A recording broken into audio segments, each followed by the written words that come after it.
Telugu cinema అంటే ఇప్పటి జనరేషన్‌కి మొదటిగా గుర్తొచ్చే పేరు మెగా ఫ్యామిలీ. ఆ కాంపౌండ్ నుంచి తండ్రి పేరు చెప్పుకొని ఇండస్ట్రీకి వచ్చారు రామ్ చరణ్.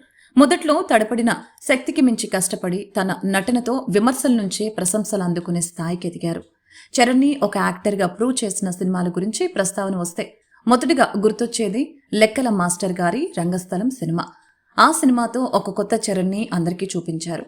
దాని తర్వాత ఈ మెగా పవర్ స్టార్ కాస్త త్రిపుల్ ఆర్ సినిమాతో గ్లోబల్ స్టార్గా మారిన సంగతి అందరికీ తెలిసిందే.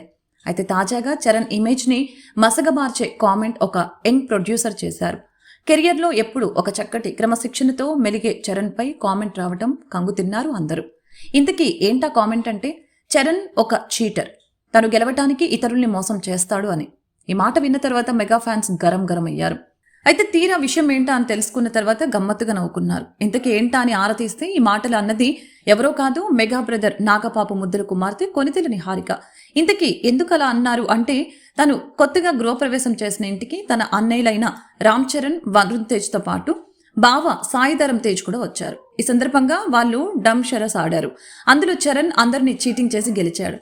ఇలా ఎప్పుడు చేస్తూ ఉంటాడు, అలా చేసి మమ్మల్ని ఓడించి గెలుస్తాడు అని తన అనుభవాన్ని ఒక ఇంటర్వ్యూలో భాగంగా పంచుకున్నారు. చరణ్ లాంటి ఒక స్టార్ ఆ గేమ్ ఆడతాడు అంటే నమ్మశక్యంగా లేదు కదా. అయితే మెగా డాటర్ నిహారిక ప్రొడ్యూసర్గా వ్యవహరించిన కమిటీ కుర్రోళ్ల సినిమా ఈ నెల 9వ తారీఖున ప్రేక్షకుల ముందుకు రాబోతుంది. ఈ సినిమా ట్రైలర్ 90s గ్రామీణ వాతావరణంలో చాలా ఇంట్రెస్టింగ్గా ఉంది. ఈ సినిమాతో ప్రొడ్యూసర్గా బలమైన పునాది వేసుకోవాలని భావిస్తున్నారు నిహారిక.